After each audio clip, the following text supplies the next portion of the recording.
Na slovenski stand-up sceni je zadnje čase precej živahno.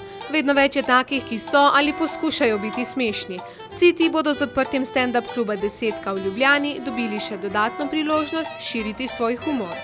Tu bo postalo, upamo vsaj, v Ljubljani, ki si tega že dolgo zasluži, center nove komedije v Sloveniji. Tako, Bentiš. O konceptu, ki je Odlično zastavljen in sam koncept je odličen.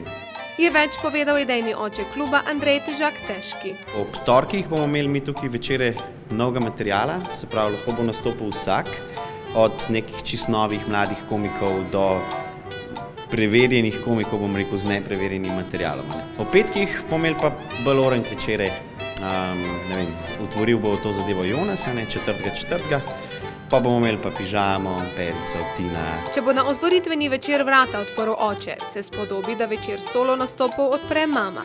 V vlogi slednje se je znašel Jonas, saj kot pravi sam, zelo rad zbere publiko in nastopa. Svoj šov je naslovil Trenutek kresnice. Trenutek kresnice. Veš, kaj je kresnica? Vem. Vse svet. Ja. Zakaj kresnice?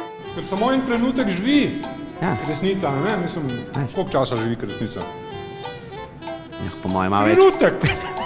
Težki in Jonas pravita, da ima Slovenija vrhunski stand-up, vendar to ne pomeni, da ne more iti še višje. Upajmo, da imata prav.